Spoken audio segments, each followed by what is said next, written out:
咁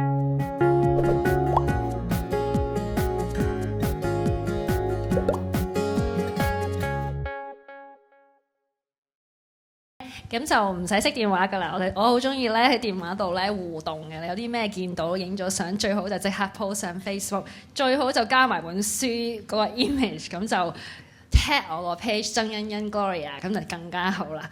嗱，咁今日咧就講排毒瘦身大法啦。咁之前其實有啲讀者都每一年都有支持我。咁之前2年都係講瘦身。嗱，第一年就 hea 住瘦40步啦，就講瘦身嘅。咁舊年咧就買得啱 hea 住瘦，就講點樣睇 label， 點樣揀。咁今次咧就加少少撈埋一齊。咁最主要就講最唔同呢本書其實咧就有講關於排毒嘅。咁所以喺今日咧我就想用多啲時間講關於排毒呢一個 topic 啦。咁唔識我嘅讀者啦，因為頭先有2位話好隨緣咁行過就見到啦，咁啊自己喺度自我介紹下先啦。咁我其實就一向咧都係喺加拿大住嘅。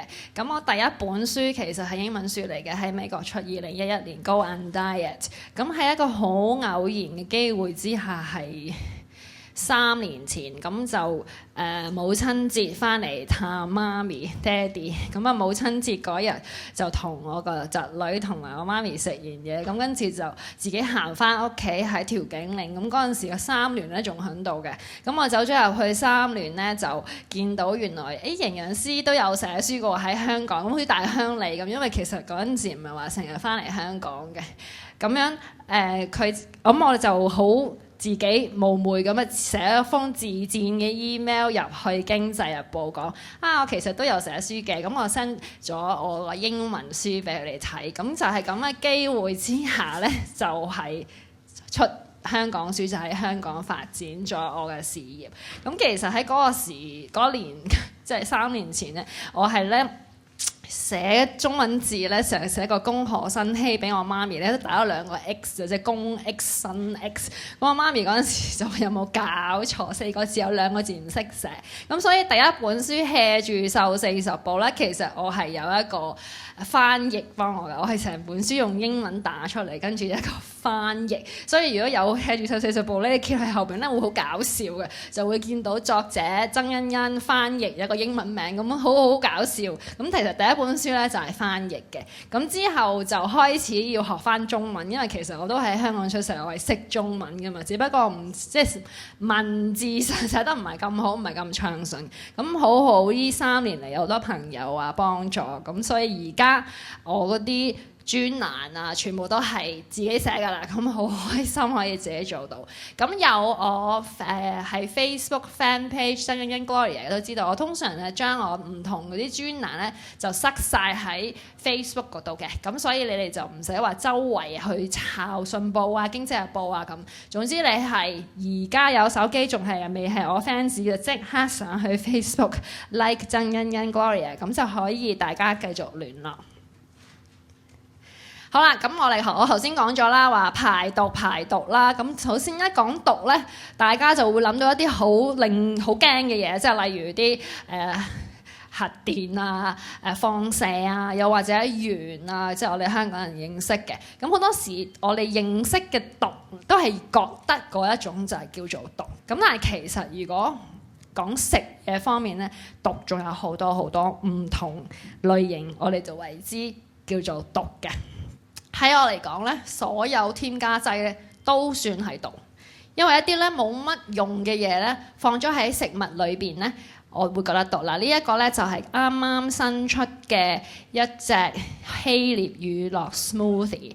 咁呢個其實專欄講咗一次，係好鬼搞笑嘅，因為呢一個嘅正面咧，嗱呢個係產品正面，你會見到佢寫住 Greek yogurt， 即係希臘乳酪啦。咁但係你反係產品後面咧，佢係寫 Greek style yogurt， 即係希臘式乳酪。咁其實都亂晒大龍，佢自己亂咁寫前同後都已經唔一樣。咁其實呢啲嘢，如果你眼明啲，你已經望到其實是有 QK。咁你望到佢其實咧喺後邊嘅成分表咧，你見到佢第一個成分係水，第二個成分咧係奶固體，咁即係奶粉。咁其實呢一種你見到佢有啲英文字，你而家你好明顯地見到就係 E160A。咁呢一種咁嘅色素喺我嚟講咧，完全係覺得我係覺得係一啲冇需要嘅添加劑，我覺得係毒。因為第一，其實色素咧係最冇用一種添加劑，因為完全佢係呃我哋，令我覺得呢一隻乳酪係黃色。嗱，其實就唔係嘅，咁佢加咗啲黃色嘅添加劑色素落去，令到我覺得佢係黃色。咁其實呢一大堆唔同嘅色素啊，或者唔同嘅添加劑，喺我嚟講覺得毒嚟嘅。好啦，健康啦，我哋頭先講乳酪好健康，咁啊麵包 supposedly 都係應該健康啦。早餐唔係食麵包，仲食乜嘢呢？咁譬如呢個全麥方包啦，咁已經講到全麥啦，人哋話應該要食全麥喎，咁你見到有全麥呢個字一定係好噶啦。咁但係你一望一望成分表，又係一大堆數目字啊，咁我都唔數啦，因為你淨係睇數目字都應該有10個或以上，全部都係添加劑嚟嘅。咁其實我哋係咪食緊麵包呢？唔係，我覺得我食緊添加劑多啲。咁其實喺 Eat Clean 呢一個理念嚟計，同埋之前我2本嘅 Hea 煮手系列都係講同一樣嘢，就係呢一個添加劑其實對我哋身體嘅影響重大。咁我哋依間就會解釋俾你睇點解添加劑其實佢會影響，唔係話就咁健康，亦都影響體重、皮膚啦。女仔嚟講，嗱。呢個乳化劑啦，咁呢個都幾出名㗎啦。2年前2年半前我講呢個古仔講咗好多次，所以我都唔再 repeat 啦。咁就呢一個冇古怪味嘅牛奶，咁你會見到乳化劑，其中咧呢度你留意一個叫 E466，咁就係呢一個嘅乳化劑。佢呢度寫穩定劑，但其實係乳化劑。就係呢個乳化劑咧係證實咗咧可以令到身體自肥胖嘅。咁係因為佢令到你個腸胃咧有所改變，而影響你哋自己本身嘅胰島素。如果而家你哋有書嘅話，因為其實我都解釋得好清楚，關於點解添加劑係致肥，係55頁，有書嘅朋友可以揭去嗰度。咁就係點解會其實好多添加劑唔係話就咁添加，淨係話一個化學品，但係其實係對身體係有壞嘅影響。咁當然啦，呢一個高鈣低脂奶就唔係奶嚟㗎啦，都係奶粉溝添加劑加啲水，所以佢唔係叫做牛奶，叫做有新鮮牛奶製造。好啦，第二個少講嘅喺香港，但係我其實喺第2本書講得好多嘅，就係喺賣得啱喺住後就係講基因改造啦。咁點解基因改造對體重有關呢？咁我點解揀咗呢個出嚟呢？因為呢個喺香港係差唔多每一個人屋企都有。如果屋企冇嘅話，你出親街嗰一劈芡都係用呢一個粟粉㗎啦。咁其實粟米喺美國係一個好大嘅農作業。咁佢好多嘅粟米其實係由基因改造嘅粟米製造。咁好多時你哋話基因改造有乜點解會對人體唔好呢？因為基因改造係咩嚟嘅呢？我都唔使理啊！我哋唔會有咩基因異變啊嗰啲嘢，咁唔會變 X-Man。但係問題就係、是。基因改造食物最大嘅問題，我係唔係好理佢個基因嘅，即係有啲人就話驚住佢會有敏感，因為佢溝啲動物同植物嘅基因撈埋一齊。咁我又冇敏感呢樣嘢，所以我又冇乜理嘅。我最緊張嘅一樣嘢就係個農藥啦。咁點解基因改造要改造基因呢？一定係一個商業原因嘅，唔會係一個佢冇嘢做啫，無啦啦走去改。咁啊做乜要改基因？就係因為係一個商業嘅元素。咁佢商業元素係咩啊？就係用農藥啦。咁好多時。好多嘅基因改造農作物，例如黃豆，即係我哋食嘅豆腐、黃豆啦、粟米啦。咁點解要基因改造？就係因為佢哋係一個好大片，即係好唔係我哋以前細個讀咩農夫粒粒皆辛苦喺度逐粒粒掹埋，完全唔係。佢係一個好大個田，咁佢冇人會走去逐行喺度行去除草啊、除蟲噶嘛。咁佢哋基本上就係一個大個田，佢基本上基因改造嘅話，佢可以成個飛機或者成個碌過就噴農藥。咁噴農藥就殺晒周邊嘅除草除蟲。咁基因改造咗嘅農農作物咧就唔會俾呢一種嘅農藥殺死咗。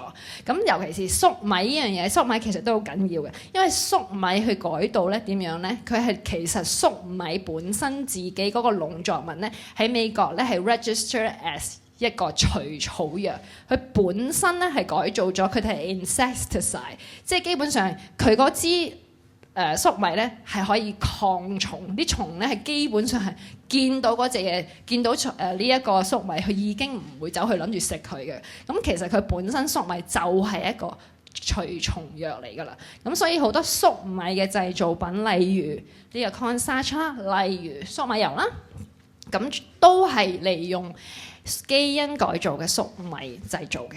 嗱，咁基因改造對肥胖有咩關係咧？因為我哋呢度都係講話 hea 住瘦，即係好多時好多人我哋都係諗住點解基因改造會令到我哋致肥咧？嗱，基因改造有本書都有講嘅，去到56頁嗰度，咁就係基因改造有個實驗，佢就將動物咁好多時咧，其實啲白老鼠實驗啦，咁你其實讓啲白老鼠自己食嘢嘅，你又唔會制止佢嘅。其實所有動物咧有嗰個本能咧，就係佢食到飽就會停嘅，佢唔會塞到自己不停咁樣食。只不過係我哋人咧就調轉，我哋好食就好食繼續食。咁但係動物 in general 咧，佢都係會食到某個程度，佢就會停㗎啦。但係咧，當個實驗俾咗基因改造嘅飼料俾堆嘅動物，同一樣嘅動物咧，佢哋居然咧係食到黐肥嘅狀態，而自己係唔會停嘅，佢個胃口會越嚟越增大嘅。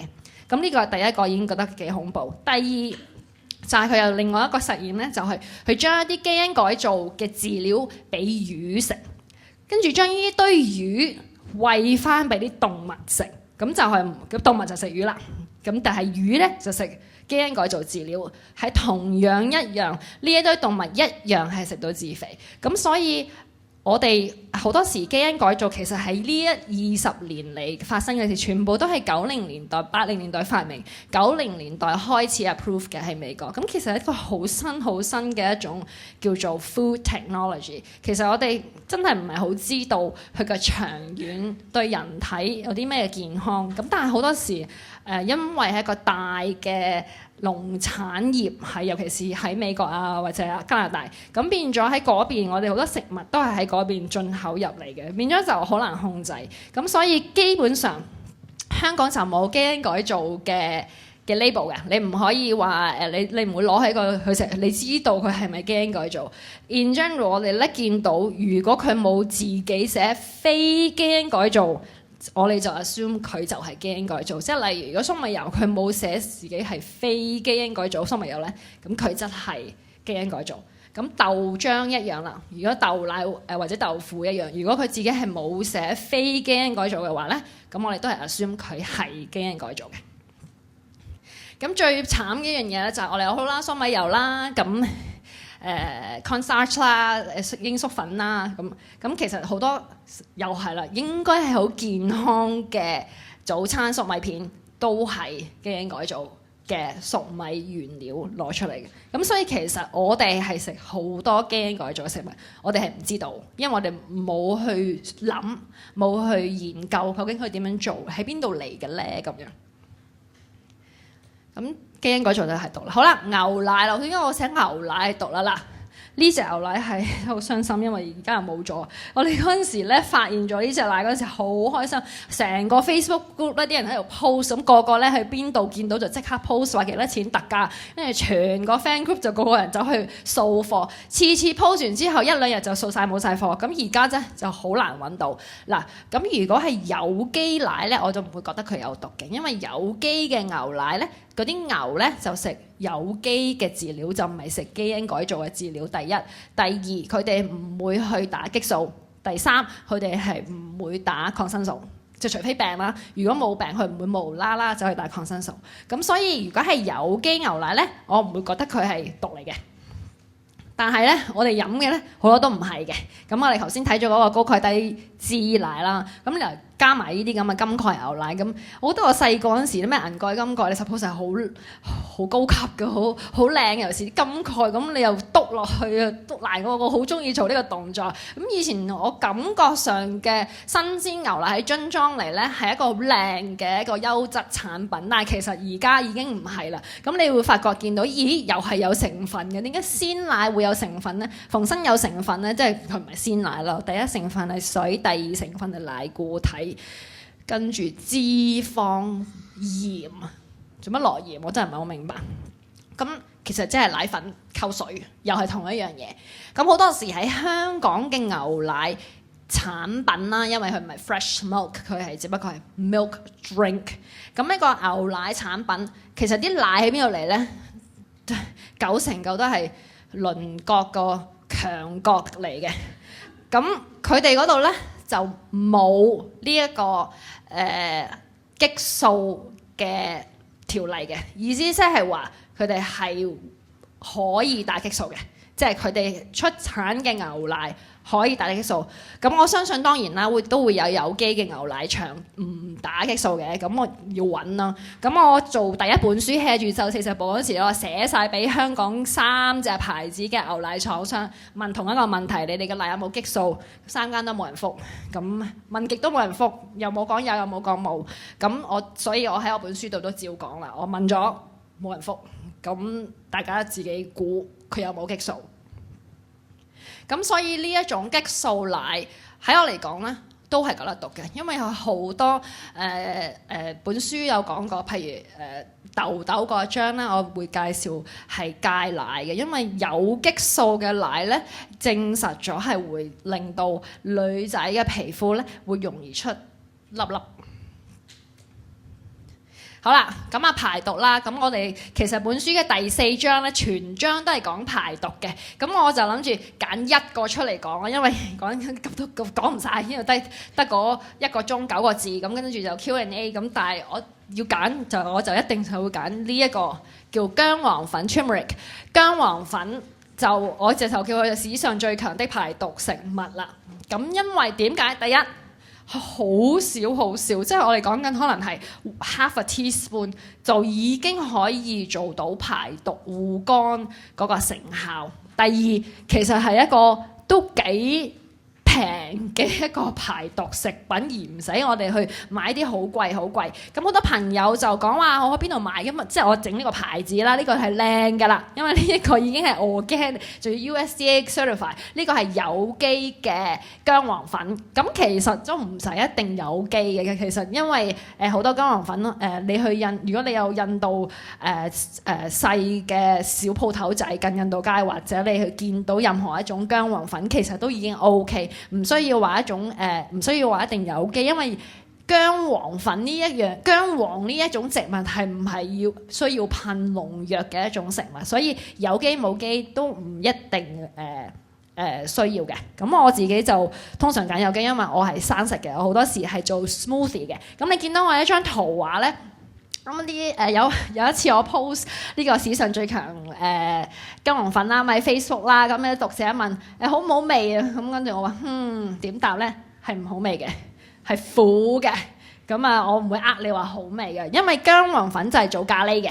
通常咁，如果你哋食咖喱咧，已經好好噶啦，因為你哋其實一路都會食到有薑黃粉嘅。咁我如果想即係唔食辣嘅朋友，咁點樣可以食啲薑黃粉咧？咁所以本書裏邊有一個 smoothie 嘅用蘋果溝埋一齊，用蘋果嘅甜去冚佢陣苦味，但係點冚咧都係有苦味噶啦。咁所以咧，大家就唔好當係飲麥當勞 milkshake 咁飲咧，當你記住自己飲完之後會靚啲嘅皮膚咁啊，咩咪就係繼續飲埋落去，咁就 OK 啦。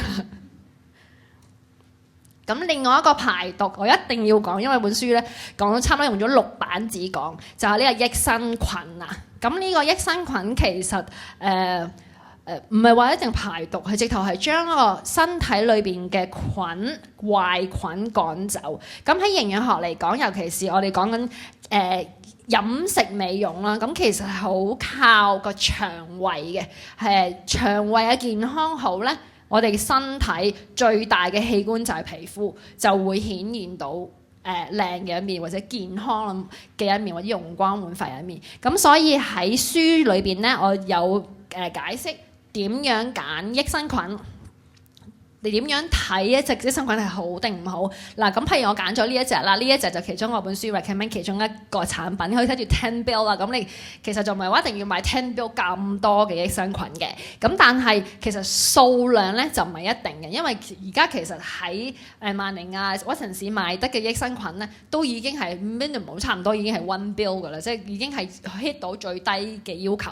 最緊要就係睇佢嗰個菌種，呢個就係最緊要。咁所以咧有書嘅朋友就可以掀去益生菌嗰頁咧睇一睇，究竟點樣選擇一個益生菌。咁我就建議 for 排毒嘅 reason， 如果你係一向都其實有食開益生菌嘅咧，其實最好嘅時間係朝頭早起身空肚食，咁你就將你個菌好快咁樣去入到你嘅大腸裏邊。咁但係如果你係未食過益生菌嘅，咁就慢慢嚟，慢慢開始，咁就或者可能早餐食完嘢先至食嘅。咁你自己慣咗，你個身體裏邊有另外一種嘅菌種種咗入去之後你就可以空肚食啦。糖，咁呢個其實都頭先有個朋友都講話，有個讀者問你醫生界斷糖啦。咁呢個其實呢個都幾呢個名稱都幾 hit 啦。我好多嗰啲雜誌嘅訪問都係問緊斷糖啦，或者斷食啦。因為喺日本啊、台灣其實都好興斷乜斷物嘅，全部都係斷㗎啦。咁糖係咪一個毒咧？喺我嚟講係算係一個毒嘅。咁尤其是 for 女仔咧，就係一個唔係咁健康嘅樣嘢。嗱，咁我哋講一講好 quickly 咁樣講一個升糖指數，因為大家都聽過呢樣嘢。咁升糖指數咧，好多時有讀者話：我冇糖尿病嘅，我唔需要你升糖指數。啱，如果你冇糖尿病，其實你都唔使要掛住升糖指數。但係升糖指數、胰島素呢兩樣嘢其實咧對身體，無論你有冇糖尿病都好咧，其實係好大影響，包括影響飯氣攻心。你晏晝 lunch 食錯嘢咧，你3、4點咧就慘啦，就會想瞓覺啦，就係因為升糖指數嘅問題。升糖指數會影響身體嘅胰島素，而身體嘅胰島素係會影響體重，咁所以升糖指數，就算你冇糖尿病，其實都係一個好緊要嘅一個要認識嘅一個知識嚟嘅。女仔嚟講，升糖指數就非常緊要啦。咁好多時我頭先讀者問我醫生話要斷糖，其實你建唔建議？我話建議，其實係建議嘅。做唔做到另外一件事，因為我都有時做唔到，我都係會走夜晚黑有陣時會想去食個甜品。咁做唔做到？咁可以嘅話，越少越好。嗱，點解糖同埋呢一個胰島素同埋血糖會對皮膚，尤其是女仔咁緊要呢？因為第一痘痘嚟講啦，即係暗瘡咧，就一定係糖㗎啦。咁當你個血糖升高嗰陣時候咧，你個胰島素因為你個身體自動佢咁多糖入咗嚟我個血液裏邊，所以我就要釋放多啲胰島素出去。其實釋放胰島素嗰個同時間咧，係會同時釋放男性荷爾蒙，令到個皮膚咧會更加油嘅。咁所以咧就會令到皮膚堵塞，而會生粒粒或者生暗瘡嘅。咁呢個就係糖嘅影響。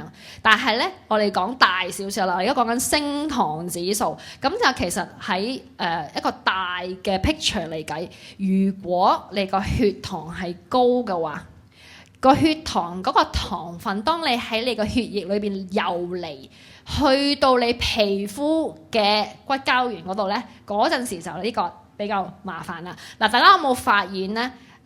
其實皺紋呢樣嘢好搞笑嘅，冇少少皺紋，一係就冇，一係就合一聲走出嚟，就係因為呢個骨膠原呢個蛋白質下陷。咁其實咧，糖當你喺個血裏邊游離嗰陣時咧，當佢黐咗喺皮膚底層嘅蛋白質嘅話咧，佢咧就有個骨牌效應，佢一黐咗一嚿咧，咁就全部冧晒嘅。咁所以點解皺紋呢樣嘢一黐咗一粒咧，就冚一聲一次過會出嚟，就冇少少皺紋，只會有同埋冇皺紋。咁所以其實我哋係可以避免呢個皺紋遲啲啦。咁我唔會講我哋即係如果30歲、70歲都好似30歲咁，我又唔會講到咁樣樣。咁但係可以推遲呢個皺紋嘅產生，係可以由飲食開始嘅。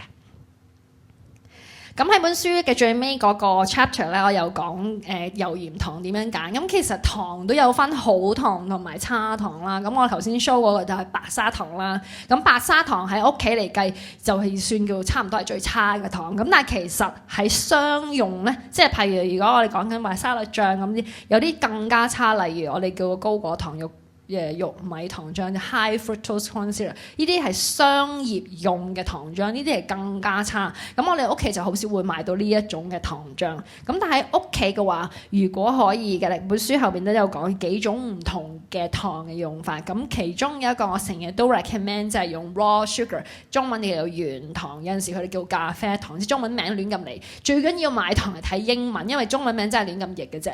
咁如果你普遍可以喺屋企選用 raw sugar 嘅話，就會比白砂糖更加好。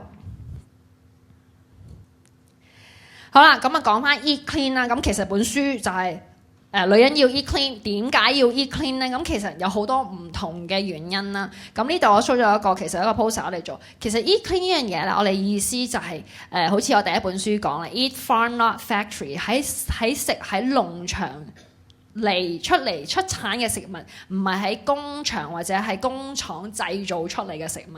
咁其實當你有呢個理念轉一轉嘅話咧，你就其實好會留意到，咦，其實原來係身邊有好多其他嘅我哋所謂嘅 superfoods， 你會發現其他嘅 superfoods， 我哋會去試嘅。咁喺本書裏邊咧介紹咗30種唔同嘅 superfoods 啊。嗱，呢個 poster 我整嗰陣時都會得意，因為你嗰陣時有都成日話唔食飯食乜嘢啊嘛。頭先嗰個問題就係唔食飯食乜嘢咧，其實都好多嘢食嘅。咁睇下你想要啲咩啦？你想要高蛋白啊？你想要高纖維啊？你想要高鐵啊？咁其實都有講嘅。咁所以我哋唔食飯食乜嘢，其實都有好多食。咁當你有呢一個理念轉咗，其實我係可以想試下新嘅食物，試下新嘅超級食物係有嘅。咁你問我啦，30個 superfoods 我裏邊講，叫我揀我最中意嗰個，咁我就揀咗呢一個啦。咁嗱，2年前我出 Hea 住瘦40步嗰陣時咧，我寫藜麥同埋寫羽衣甘藍喎。咁嗰陣時咧，編輯同我講：阿欣欣啊，唔係個個人都喺 City Super 買嘢㗎，你唔可以寫羽衣甘藍嘅，因為咧冇人買到㗎。咁我仲記得嗰本書有 Hea 住瘦40步咧，要睇翻裏邊有一個3色嘅食譜咧，我側邊咧夾硬寫，如果冇羽衣甘藍就用芥蘭啦，咁但其實就完全係另外一件事嚟嘅。咁但係而家過咗2年幾啦，3年啦，咁其實係有啦，羽衣甘藍有藜麥啦。我3年前講藜麥，而家連導演又講藜麥，中醫又講藜麥，連唔註冊嘅營養師都講藜麥。咁所以我唔講得啦，因為我嘅工作已經做完，所以我就想講呢一個。如果我喺個30個 superfoods 裏邊，我會揀一個呢一個，第一少人認識。第二，點解我會揀呢個呢？呢一個呢就係小麥麩，一個好少嘅份量做咗一個好大嘅效用。我講緊小份量，其實我哋講緊可能係1個 teaspoon， 即係1個茶匙或者1個 tablespoon。咁呢一個小麥麩係咩嚟嘅呢？咁我哋做小麥嗰陣時呢，好多時我哋磨咗嗰個麩出嚟嘅，磨咗佢個杯，磨咗個麩，剩翻原本比較好味、比較易入口嘅小麥出嚟。Same as 白米都係磨咗出邊嗰層麩，磨咗出邊嗰個杯，剩翻個白米。咁呢一個就係磨出嚟嗰個麩啦。咁點解我會揀呢個？第一，因為咧好多時我一講話食全麥嘅嘢啦，咁好多人就咁第一喺香港嘅話糙米啦，咁你half of嘅人都話好鞋啊，我唔會食嘅。其實講就講到好似好好食。日日食咧就未必做到，咁呢一個就可以我嚟做補充啦。因為呢一個就其實佢磨小麥嗰陣時磨出嚟嗰個麩，咁其實呢一個包裝咧喺360啊，喺City Super 啊，或者喺啲綠色店咧都會揾到嘅。咁只不過你要做嘅話咧就加少少，其實可能要係1 teaspoon 或者half teaspoon，你自己可以自己接受到啦。我會好唔好食咧？咁當然唔好食嘅，啲麩嚟又唔係甜又唔係鹹，又唔會好食嘅。咁但係我哋講緊補充啊嘛，我哋講 super。啊嘛，意思就係少少份量做咗大大嘅效益。咁呢一個咧，我覺得係一個最好。咁你可以做嘅話，書都有介紹點樣，譬如你加入去 yogurt 啦，加少少，或者你食開麥皮嘅就加小麥麩。咁又會有，我記得唔知邊個讀者都有問小麥麩同埋燕麥麩，因為而家超市都有賣燕麥麩 Oat Brand。喺雖然都係嗰個貴格嗰個牌子，咁未必而家有人買，唔緊要，唔好理有冇人買，咁都要有Oat Brand 嘅。咁有咩分別咧？其實 Oat Brand 同埋 Wheat Brand， 咁 Wheat Brand 比點解我會揀呢個？呢個係更加多非水溶性纖維，即係可以幫助排毒多少少，即係去宿便會快，即係功效快。我哋要快啊嘛喺香港，所以呢個就會係一個好好嘅。細細包喺屋企可以做防身咁樣啦。另外啦，何謂 Eat Clean 啊？咁 Eat Clean 另外一樣嘢就係唔好怕脂肪。好多時一講起果仁咧，就會有讀者就話：以前嘅營養師話要戒果仁，每一次都係咁講。乜唔係好肥咩？第一係呢句，一係就話我營養師話唔好食果仁，就一定要戒。咁其實果仁都有好多種啦，咁我呢個擺晒啲唔同嘅果仁啦。咁我點解無啦啦揀160卡咧？其實160卡係一個我通常講話少食啦，就200卡樓下都 OK 嘅。咁我做乜點解無端端揀呢個160咁怪咧？因為一杯全脂奶就係160卡。咁所以我通常咧我自己就飲奶，如果我飲奶嘅就飲奶嘅啫。咁如果你唔中意飲奶嘅，咁呢就160卡等於23粒杏仁。18粒腰果，18粒花生，49粒開心果。因為我自己咧就係開心果 fans 嚟嘅，我係完全食唔到49粒，冇可能嘅事。我係仲要係自己搣嘅，因為自己搣咧就搣耐啲，咁會食少啲添嘅。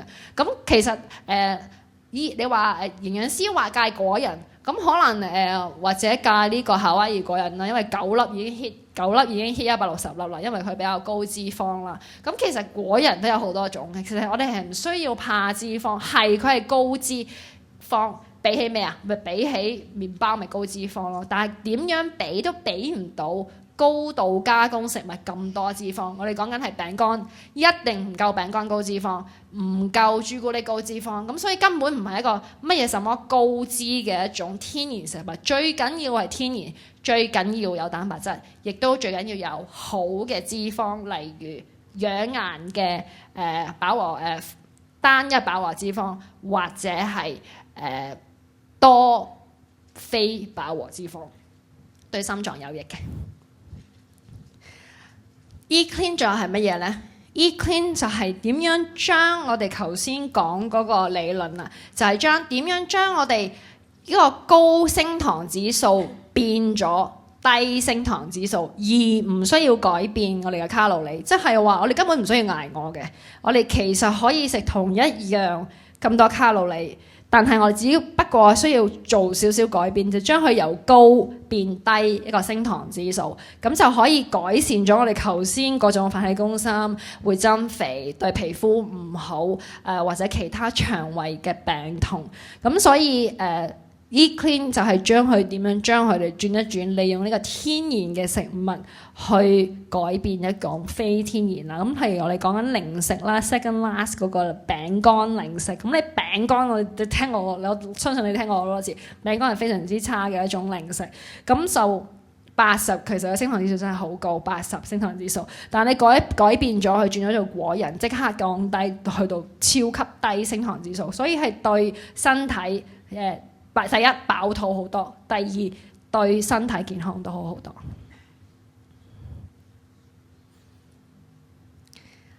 另外一樣好緊要噶啦，呢個就由 Head 主修第一本都已經講啦，成日都話一定要有足夠嘅蛋白質啦。咁你冇蛋白質，對身體，尤其是我哋中意去出去 activity 做運動嘅朋友啊，見過有幾位男士都幾 fit 喺度，咁相信佢哋都係做運動。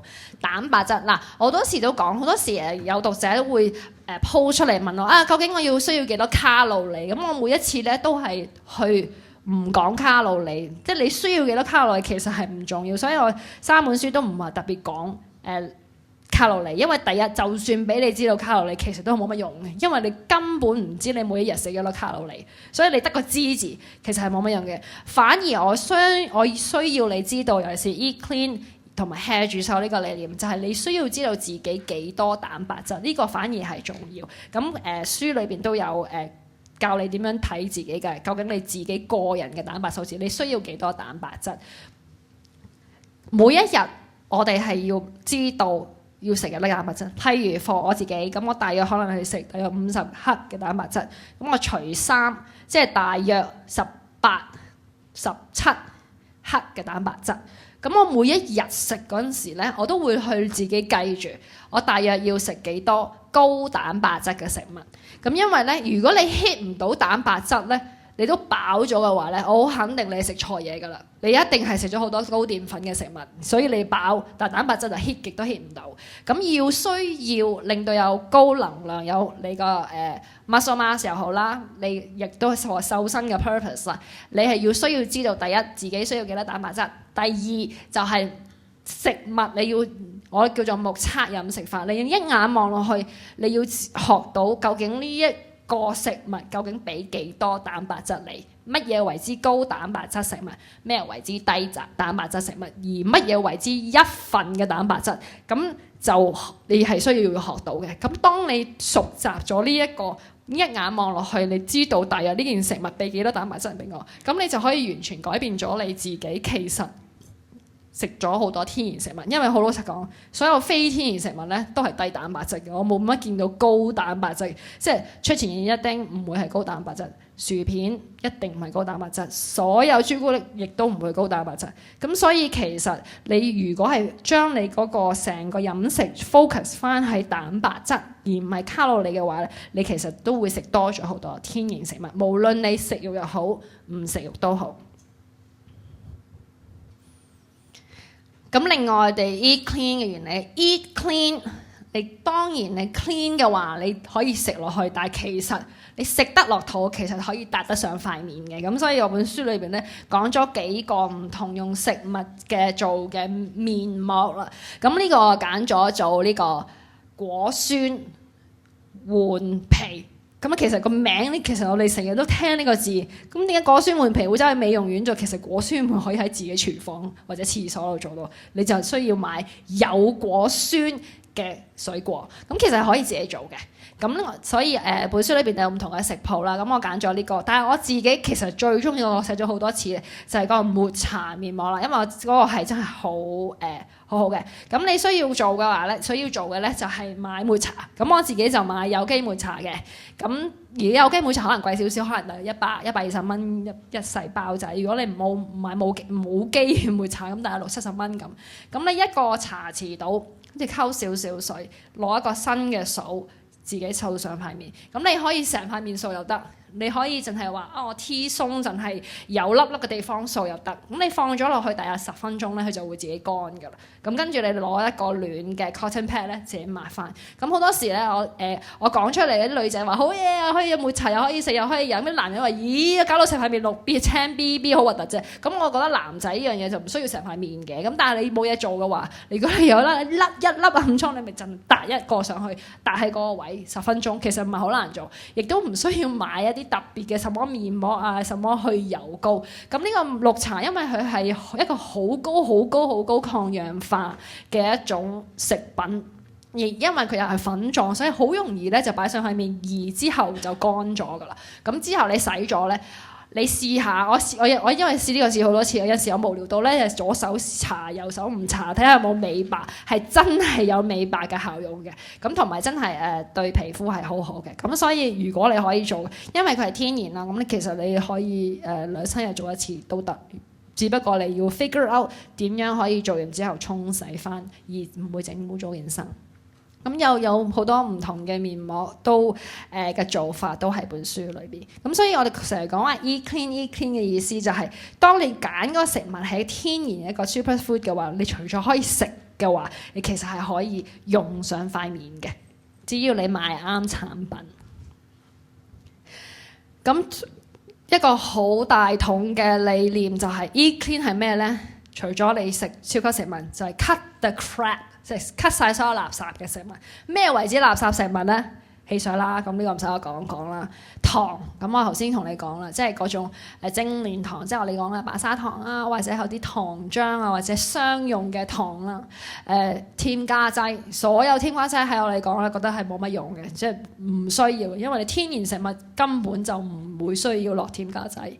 咁同埋啲加工嘅食物啦，有啲食物係都其實冇乜話添加劑，例如薯片咁，其實唔好講啲味先，你就咁講薯片啫。其實炸薯片呢樣嘢都係算天然嘅，因為佢就一個薯仔切片，跟住炸用咗油炸咁，跟住如果係冇乜原味，可能就咁滲啲鹽都算天然嘅，但係都係屬於一種加工食物。咁如果可以 eat clean 嘅話，可以減少呢一種垃圾食物，就會比較好啲。咁今日咧，我知道我其中一個讀者會嚟喎，所以我專登就翻呢個攞翻呢個 poster 出嚟喎。咁我喺3月嗰陣時做咗一個女人要 eat clean 嘅下戀遊戲比賽啦。咁啊叫啲讀者咧就參加，你女人要 eat clean 下一句應該係乜嘢啦？咁有幾個都呢3個咧就係贏咗嗰3個啦。但係喺你見到你嘅左下角嗰個咧，就係我哋而家讀者 Laura 咧submit嘅，因為呢個實在太好啦，所以我一定同大家 share 下。女人要 eat clean， 食材 fresh and green， 最愛 peas and beans， 五色 home cuisine， 着到緊身 jeans， 皮膚似 18， 跟住欣 hea 住 slim， 容光煥發 not a dream。咁其實成個 eat clean 咧都係講緊呢樣嘢，我哋想要嘅係一個天然嘅能量美，唔係一種有咩問題就劈啲粉底上去遮住塊面，因為其實呢一個係好錯嘅一個理念。即係大家如果係種花之人識花就知道，如果你種出嚟嗰盆栽係唔靚，你係話佢唔夠綠，我噴啲綠色上去，你哋係唔會咁樣做嘅。你係一定係諗辦法點樣滋潤嗰個盆栽，令到佢由喺靚翻出嚟。咁對我哋自己皮膚都一樣，點樣由滋潤我哋自己內在，令到我哋瘦得嚟係靚嘅，唔係瘦得嚟面青青，唔係我哋要搭啲嘢上塊面遮晒啲瑕疵嗰一種靚，我哋要天然嘅靚。咁所以我希望讀者女仔嘅話，同我哋一齊 eat clean 嘅話，個個就變天仙；男仔嘅話就認個平井堅。多謝各位。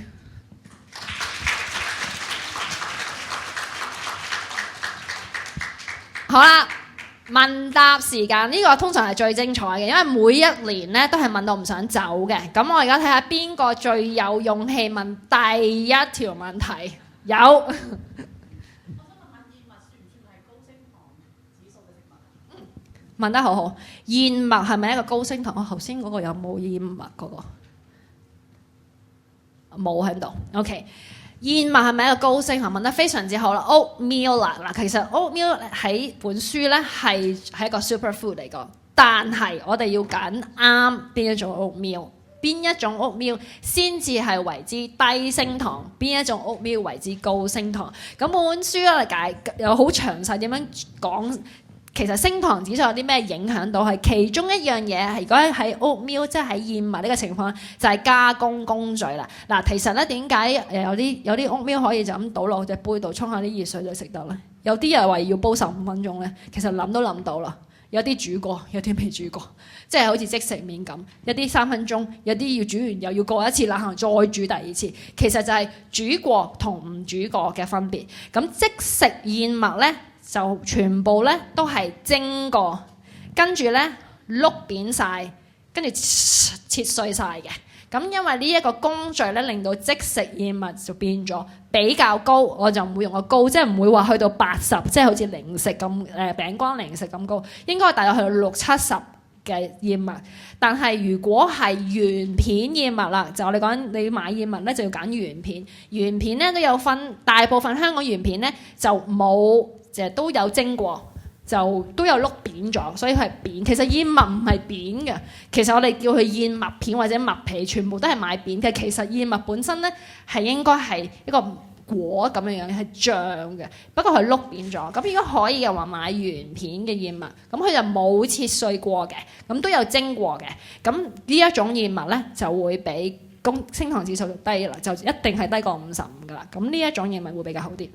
好多時我哋講原片燕麥，你以為可能要煲好耐冇時間，但係我成日都講，其實所有燕麥咧係可以生食嘅，你唔煲得嘅。我有陣時燕麥我係生食，即係我會做 overnight oatmeal，直頭係就咁浸奶，跟住浸 Greek yogurt，第二日浸完用咗，即係醬即係腍咗啦，跟住我即刻食。咁其實燕麥你可以微波爐2-3分鐘，無論佢係咪即食都可以2-3分鐘做到嘅。係。就係比較頭先咧，你有提過 wheat bran 係比較好嘅嚇。咁但我聽聞咧，種麥嘅時候咧都用好多嗰啲農藥嘅喎，即係等佢即係長得強壯啲啊之類啦。咁但係呢方面我哋要做啲咩咧？問得非常之好啦。其實咧如果你要講咧，所有嘅農作物都會用農藥㗎啦。咁而家講緊多同少嘅分別啦。咁譬如我有一次講過，蘋果係需要切皮定連皮咧？成日都聽營養師位醫生講，梗係連皮食啦，有纖維啊嘛，所有纖維都喺晒皮度食。我成日都話係千祈唔好食連皮食，因為淨係有個普通，譬如美國進口蘋果有50幾種農藥喺裏邊。咁當然你洗會洗咁80%嘅，即係你係咁捽走好多嘅。咁但係其實好多農作物都會係有農藥㗎啦。咁你話個 wheat 係咪有農藥？都會有㗎啦，即係屋都有㗎，燕麥都會有。咁而家係多同埋少嘅分別。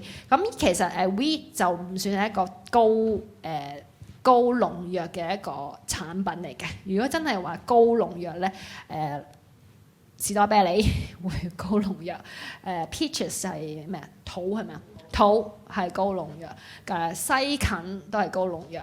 咁其實都有好多係高農藥嘅。咁wheat bran 有農藥就一定有㗎啦，我唔會你話冇。咁但係就唔係一個話好高嘅一種農作物。係 Carol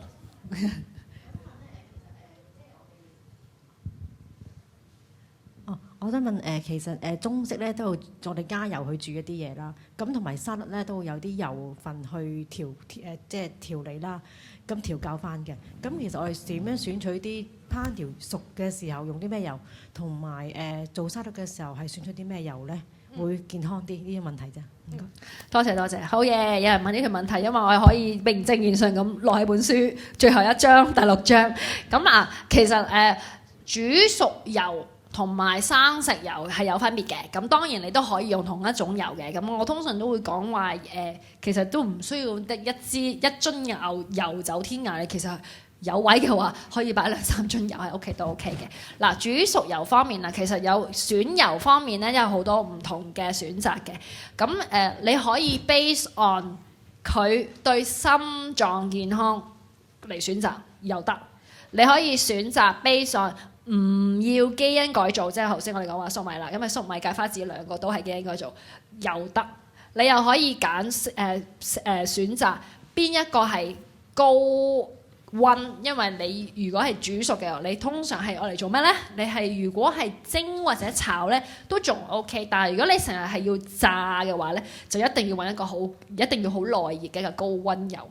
咁所以其實選油有呢幾個唔同嘅選擇嘅 criteria 咯。咁 in general 好 basic 啦。咁我自己通常咧都會建議係用橄欖油。咁但係如果係要熱煮嘅咧，就唔好買extra virgin olive oil， 因為嗰隻油咧係唔可以耐熱嘅，咁就要買 light， 佢哋叫清淡橄欖油。咁咧就係其實佢係有少少加工咗，即係 refine 咗，攞咗一啲雜質出嚟。咁佢係有少少做咗少少工序嘅。咁因為佢 remove 咗少少雜質，所以點解可以耐熱少少？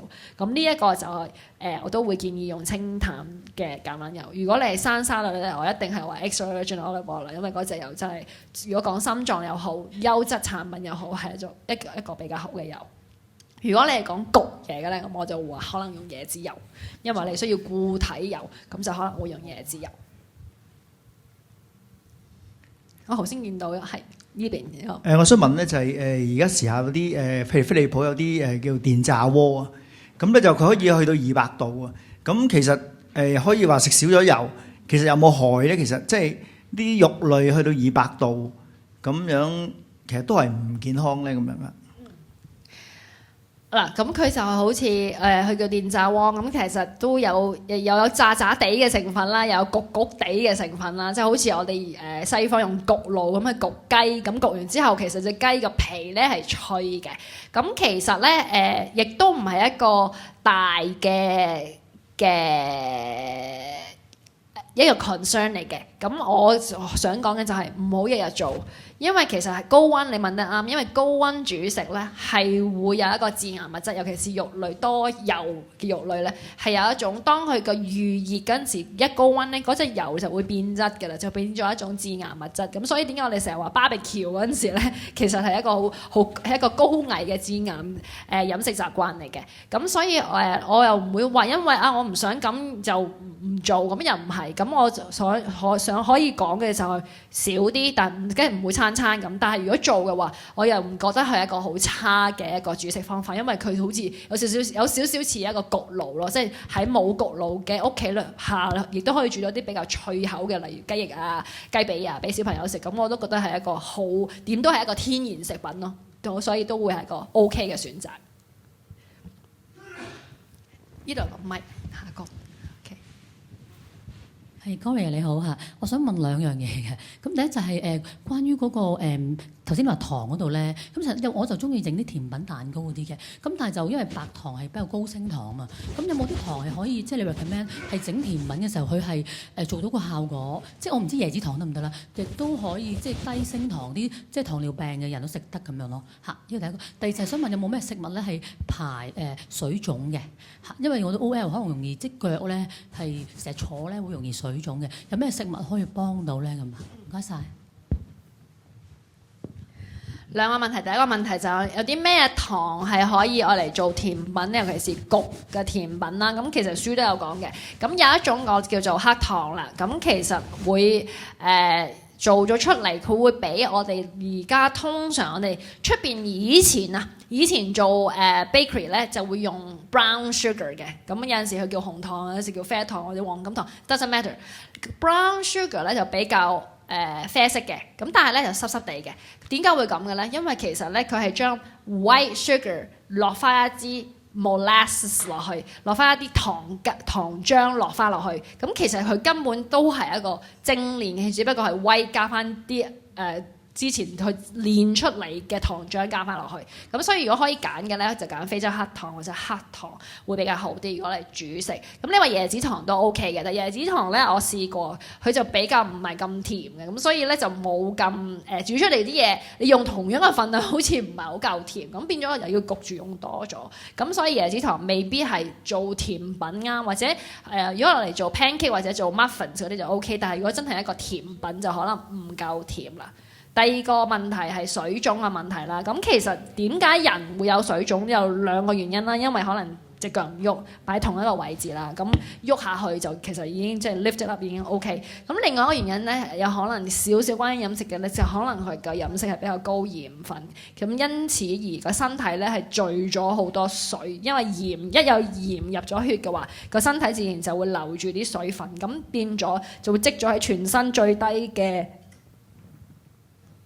隻腳嗰度，咁所以點解會有積水？就會如果係水腫，就係只係腳而唔係全個身都有。如果呢個情況之下，我都係話可能你要第一減鹽啦，第二就加鉀啦，因為呢兩個係抗衡嘅。你即係好似我哋成日話降血壓，咁梗係講減鹽㗎，但係其實減鹽只係一部分嘅啫。其實最容易做咧就係加鉀上去，因為就嗰個就即刻抗衡翻鹽帶嚟嘅血壓嘅壞處。咁所以加鉀，咁你好快講鉀就譬如係香蕉、奇異果，咁呢啲都係高鉀嘅水果。咁你加翻啲鉀落去就可以抗咗鹽帶嚟嘅水腫嘅問題。呢度有一個。唔該，我想問下味精咧，我有味精敏感嘅。如果出去食嘢咧，食完之後咧，翻屋企會好 high 嘅人，有時會瞓唔着嘅。咁咧，我想問有咩辦法可以解決呢個問題？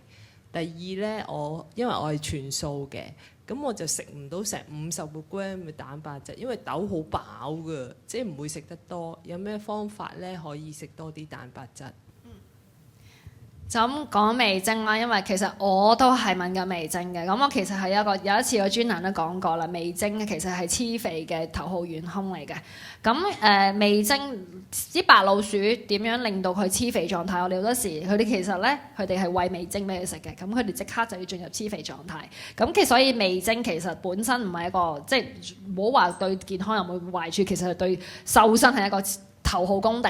咁嗱敏感，因為我都係我知道我 exactly 知你講乜。第一件事就係1個鐘頭之後一定會頭痛，我有陣時係痛到成個頭都痛，呢一個位係痛，個牙都痛。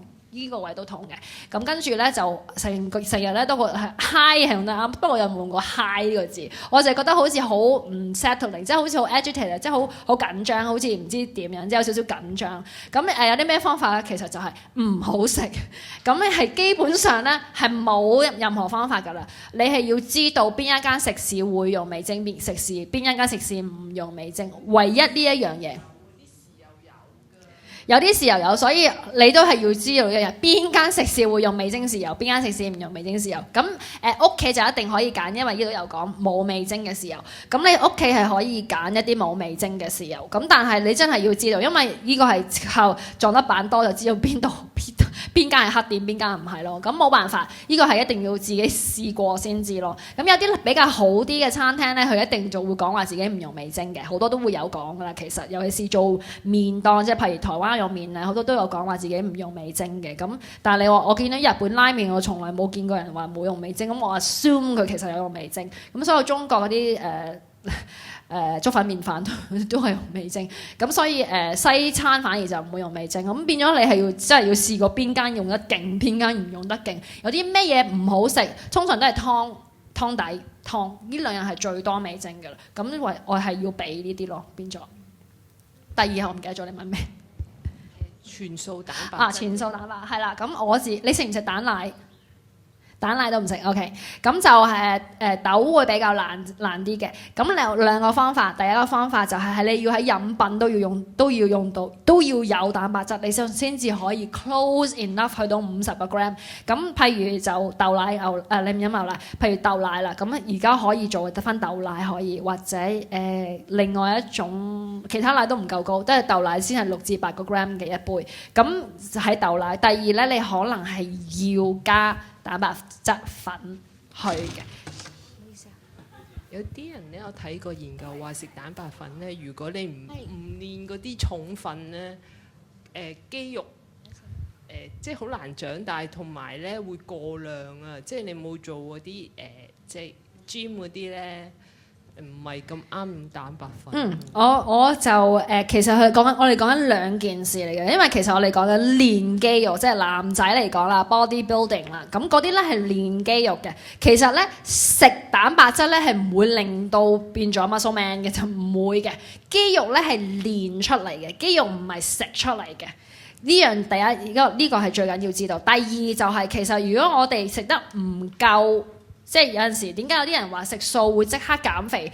減咗磅咧，但係其實佢係減得唔健康嘅。如果佢唔係食得啱嘅話，因為佢係瘦咗肌肉先嘅。因為第一件事就係瘦肌肉，咁跟住你再食翻咧，就變食翻咧就囤脂肪。咁變咗點解就係一個好唔健康嘅瘦身，就係瘦肌肉囤脂肪，瘦肌肉囤脂肪，即係你越嚟就越少肌肉，就越嚟越多脂肪咁解。咁脂肪係比較難 burn 少少，如果唔做運動係比較難 burn 少少脂肪。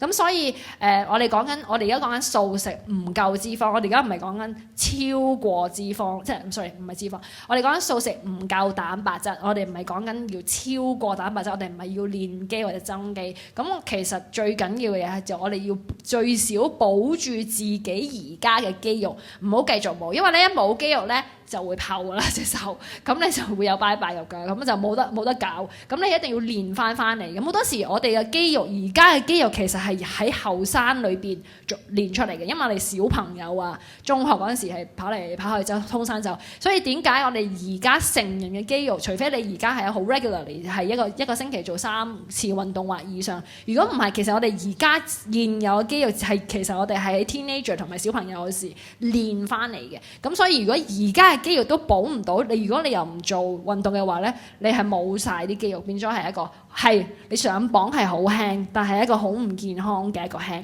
咁所以我係建議用蛋白質粉，因為我有陣時如果我係真係揾唔到蛋白質食物咧，或者我又冇豆嘅，又見到蛋，我唔可以一日食4-5隻蛋咁樣，我就食蛋奶嘅，咁我唔可以食4-5隻蛋，咁我變咗係會加蛋白質粉嘅。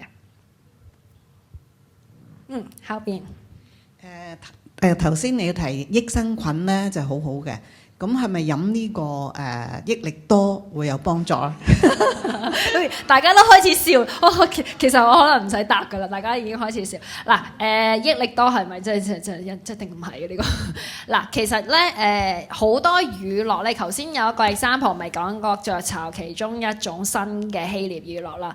咁其實大部分嘅乳酪如果係飲嘅話咧，都一定係糖多過乜㗎啦，因為飲得嘅話咧，都一定係睇個甜品，即係個糖水嚟嘅啫。咁其實如果你係食乳酪嘅話咧，你係可以買乳酪嘅，譬如係希臘乳酪咁樣。咁我橙色本書買得啱 hea 住手咧，有 show 咗幾隻牌子嘅好嘅希臘或者希臘式乳酪嘅。咁如果你係食嘅話，都 OK 嘅。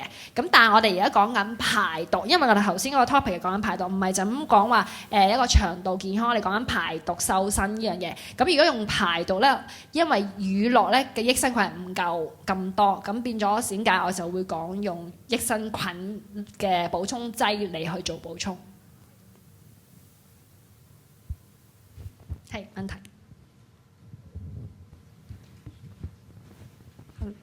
Hello，Gloria 你好，我想問下你咧，你可唔可以介紹多幾種食物可以排毒，可以排走啲重金屬嘅？第二個問題，仲有多個問題，你自己食開邊一隻 brand 嘅 supplement 啊？營養補充品係啦，因為市面上而家有好多啊，即係你教我哋去揀咧，或者你自己食咩牌子嘅？你每日食啲乜嘢啊？可唔可以講下？因為我自己食好多種，我唔知食得啱唔啱啊。Thank you。OK 啦，排毒其實都有好多嘢。其實排毒呢樣嘢，我哋最緊要講，其實我哋講緊咩咧？我哋講緊護肝 liver。因為排毒嘅功能咧，身體咧基本上有3個器官會負責排走身體唔需要嘅嘢。第一個係肝，個肝就係排喺血液裏邊嘅嘢過咗之後，佢去咗邊咧？其實嗰啲要排出嚟嘅我哋 so-called toxins 毒咧，就會帶咗入小腸。跟住入大腸，跟住就排出體外。另外咧，所以點解我哋講排毒咧？我講排毒嗰章咧，係講呢2個嘢一齊要做，即係你肝要做得好，大腸都要做得好。因為你肝排到啦，肝啊好掂啦，排晒所有條，你塞鬼晒喺條腸度咧都冇用嘅，都係照樣係囤積喺個腸嗰度。咁所以呢2個，第3個器官咧就係腎。咁但係因為腎咧就冇乜什麼嘢係可以補腎嘅。即係唔係好似中醫講點樣補血補腎，係營養方面咧就冇乜特別有啲咩營養可以補腎，所以咧腎方面咧就冇得講點樣排毒。咁所以如果你講話補肝嘅話，其實肝好多食物咧好多時都係我哋先講過姜黃粉啦，咁嗰個係一個好少做到護肝啦。咁我其實早2個星期講緊芫茜呢樣嘢嘅。咁而你話排重金屬，咁其實芫茜咧都係一個幾好排鉛嘅一種食物嚟嘅。咁好多時都係其實啲 herbs 即係其實啲香草咧係排毒比任何其他種食物咧會比較好。咁呢啲就係喺肝臟方面可以幫助嘅。另外咧就喺腸臟方面就係頭先講嘅益生菌啦，你個小麥麩啊咁嗰啲就令個腸點樣可以去快啲，即係你唔會有機會入喺個腸裏邊變咗做一個壞嘅菌而比益生菌。當你個益生菌嘅數量多咧，你自自然然咧就將啲壞菌好容易踢走。但係如果調轉咗嘅，你壞菌多，你益生菌點樣咧，佢都種唔到落去嘅。咁所以當你嘅益生菌個菌量夠嘅話咧，就可以將差嘅菌，包括要排即係腸道蠕動都會快啲嘅。你話呢個營養補充劑咧，咁啊食咩？咁其實我都食都幾多下嘅。咁譬如蛋白質啦，蛋白質粉嗰度，咁我都會係食，因為我自己係食素嘅，咁變咗我係要揀啲純素嘅蛋白質粉。咁另外我都偶然間都會食多種維他命。咁我自己因為加拿大人啦，咁因為我知道加拿大嗰個檢視所有補充劑係個好嚴嘅，所以我自己咧都係會用。有得揀，我都會用加拿大牌子。咁即係譬如喺香港 Jameson 啦，咁都係一個加拿大嘅牌子。咁大部分應該係話全部嘅產品都係經過檢視，因為加拿大係會全部產品都會要政府批准嘅。咁所以我都會係揀加拿大牌子，自己都可以揀嗰個牌子嘅。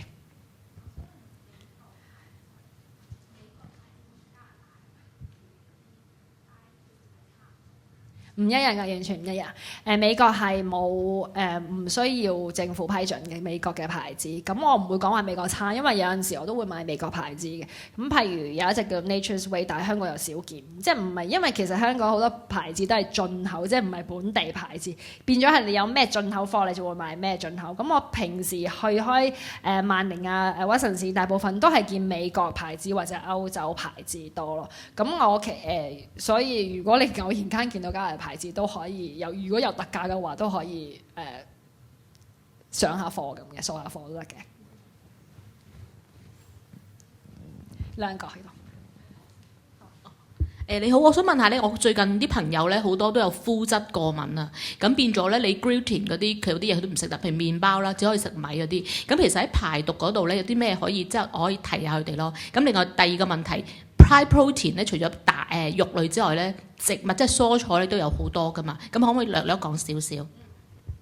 好啦，嗱，膚質敏感啦，咁其實膚質敏感咧，即係我哋講 gluten，因為而家都好興啦 gluten free diet 啦。咁其實膚質敏感咧，好多人未必一定係一個敏感嘅，即係意思我點講？意思係咩咧？就係佢好似 test 血嗰陣時就話佢有膚質敏感，但係當佢食咗膚質咧，其實佢又冇 symptom 嘅。因為如果真係 gluten free，即係食唔到 gluten 嘅人咧，基本上你食咗落去都唔使半個鐘，你一定要去廁所㗎啦，一定唔係好腸胃係完全吸收唔到嘅。咁所以我哋講緊呢兩個唔同嘅分別啦。咁我而家 assume 嗰啲膚質敏感嘅人全部都係食唔到嘅，一食到就要會肚屙。咁我 assume 係嗰啲。咁嘅話咧，我哋就會去，其實喺膚質喺邊度有咧？喺小麥、澱粉食物。咁其實所有蛋白質食物大部分都係冇膚質嘅，所有蔬菜水果全部都係冇膚質嘅。其實我哋講嚟講去咧，都係得澱粉質食物嘅啫。咁所以我哋要做嘅話咧，就係揀點樣 replace 佢嗰個澱粉，而係冇 gluten 啦。咁喺中國人嚟講，所有米都係冇 gluten，因為白米又好、糙米又好，全部都係冇 gluten 㗎啦。咁如果你話意粉啦，因為意粉就用小麥做啦，咁變咗意粉就冇得食㗎啦。咁你就可以其實喺 City Super 啊，或者喺啲第二啲嘅超市，即係有進口貨超市，其實有好多意粉都係 gluten free 意粉咯。咁所以其實你都可以揀到冇 gluten 嘅意粉。咁其實係要揾嘅啫，咁就唔係話冇嘅。咁你另外一個你係咪話植物蛋白質？咁植物蛋白質啦，咁即係好似我咁啦，我樓上4個都係唔會食㗎啦。咁我真係食翻樓下嗰4個。咁如果你係食蛋奶素嘅話，你其實蛋同埋奶、乳酪嗰啲全部已經可以食㗎啦。咁最主要剩翻啲豆類同埋黃豆，即係我哋嘅豆腐啦，或者gluten， 即係好似嗰啲麵筋，即係食中式素食嘅麵筋，其實係一個係好高嘅蛋白質嘅一種肉類非肉類製品啦。咁果仁啦，我一定要食㗎啦，因為如果唔食嘅話咧，就唔夠蛋白質㗎啦。所以如果食素嘅話，咁變咗其實喺小食方面咧，係可以要食果仁啊、種子啊，即係我成日講奇異籽啊、奇亞籽啊、葵花籽啊，咁嗰啲籽咧，你喺度，總之你食乜都滲呢度，滲下嗰度，食沙律又滲下，食飯都滲下，咁你喺唔同嘅食物裏邊咧補充多少少蛋白質咯。咁呢個就所所以如果係唔食肉嘅話咧，就要好即係要無時無刻都要諗住蛋白質呢一樣嘢咯，令到自己唔好冇損耗咗嗰個肌肉。係前邊。係Gloria 你好，我最近咧就係比較中意自己喺屋企整 smoothie 啊，咁以為好似係應該健康啲啦，係咪？咁但係我除咗會加唔同嘅水果落去咧，咁我都會加益力多，當然我都以為係有一啲嘅益生菌喺入邊啦，咁原來頭先聽完就應該唔係嘅。咁但係可唔可以加你頭先講嗰個嗰個乳酪 ？No， 唔係乳酪，我知係咪可以加啦？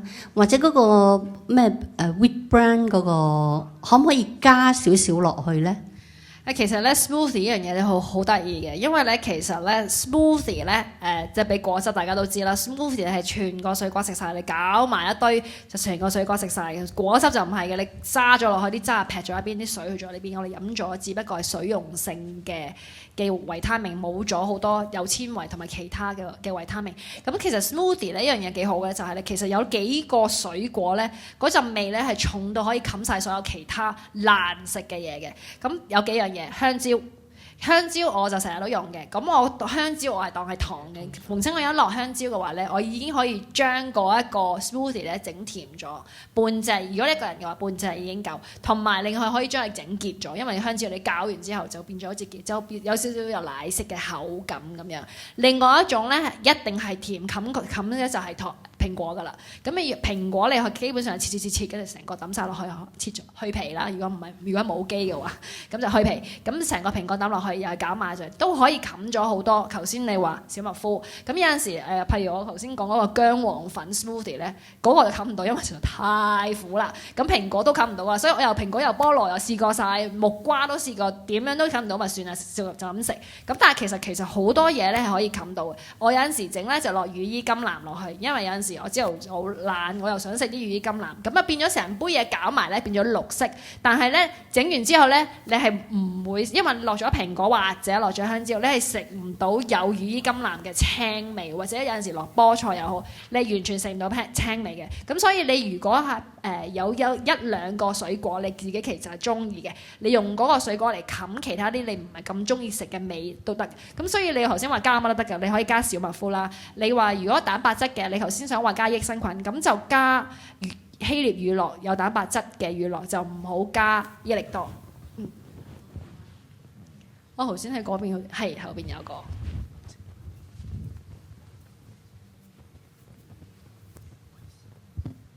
排毒嗰度可唔可以講講係即係出汗嗰度咧點去幫手咁，即係一個即係食嘢去排毒啦，咁出汗就排毒啦，咁可唔可以有啲嘢可以講嗰啲啊？嗱。其實咧，我就覺得出汗唔係屬於排毒嘅一樣嘢。我覺得出汗咧係一個散熱嘅一個 mechanism， 一個身體。咁當然啦，你出汗其實佢有電解質一齊排咗出嚟，即係好似你跑馬拉松，你一路跑，其實你係流失水分之餘，亦都係會流失電解質嘅。咁其實就我唔會當皮膚出汗係一個主要嘅排毒工具咯。所以我就唔會專登叫你食啲嘢令到你出多啲汗。我相信大家各位，尤其是女士都係想，如果有啲嘢可以食到唔出汗就更加好。咁所以我就覺得唔會建議你特別食啲咩喺皮膚度排毒咯。反而我都係主攻呢個肝同埋大腸，嗰個係一個最 major 嘅排毒器官。仲有冇問題咧？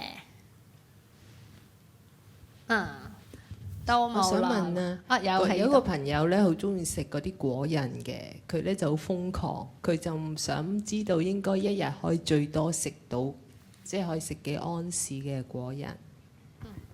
嗱，其實咧呢個咧好多時咧，我次次講呢啲超級食物咧，好多人都會問究竟我一日食幾多？其實係我答唔到你嘅，因為第一我唔知你食其他啲乜嘢嘢。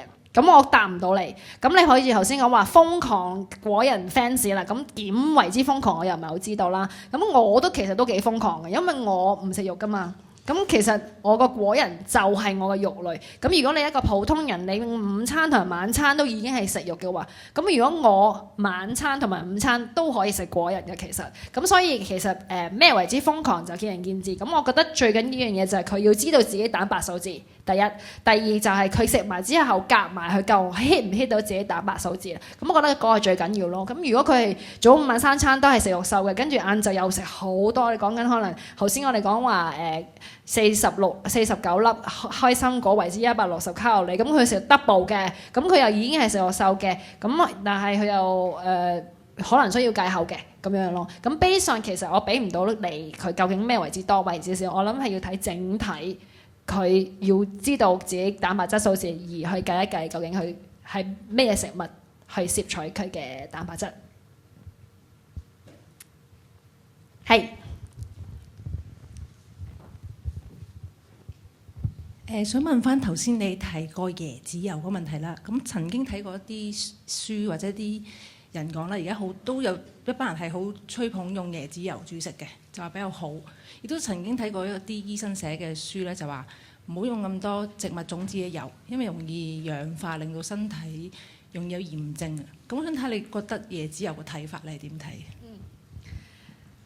其實咧，椰子油同其他我哋叫液體油啦，即係點樣由為之由一種植物無端端提取變咗液體，其實嗰個加工係有個加工工序嘅。咁所以其實普通嘅就算橄欖油都好啦，佢其實係要需要加工嘅，唔會話冇加工嘅。咁椰子油咧就屬於一個比較少加工，佢直接咁樣提取出嚟，因為本身佢係一種佢椰子已經係好容易提取油嘅一種植物。你諗起如果粟米，你就諗到係其實都幾難點樣去提取一啲油喺一個粟米嗰度。咁所以椰子油本身咧係屬於一種低加工嘅食物，咁低加工嘅食物咧已經比較天然嘅，咁其實係有好處嘅。咁所以我頭先都講話如果你係烘焙食品係焗嘢嘅，其實我都會贊成用椰子油。但係係唔係好似其他嘅主張食椰子油，有啲人就話朝頭早又要來食一羹椰子油啊，又或者無時無刻煮餸都有椰子油，我就絕對反對。因為第一，我唔覺得油係一個 superfood 咯，我覺得 superfood係要俾到一啲營養俾我，而係比較低少少卡路里。咁我食一羹油已經120卡路里，我唔覺得油係一個 superfood。因為如果我需要某一種嘅天然嘅脂肪，其實我可以喺果油或者種子裏邊食到，係一種食物而唔係一種油咯。第二就係其實椰子油本身咧其實就佢係多飽和脂肪嘅。咁但係飽和脂肪以前人咧就覺得飽和脂肪係好差嘅。咁所以點解突然間啲人唔食牛油，全部人轉晒食植物牛油？即係20幾30年前係咁樣樣。咁但係而家又翻轉頭，有啲人又倒翻轉頭去食翻牛油。咁其實飽和脂肪係咪差？係咪咁差？而家已經證實其實唔係咁差。咁但係我都覺得係唔應該早午晚三餐或者喺屋企經常用椰子油去煮食咯。我覺得需要用固體油嘅時候就用固體油，需要用液體油嘅時候就用液體油。仲有冇問題咧？好，如果冇再有人有問題嘅話咧，咁我哋研討會到呢度啦。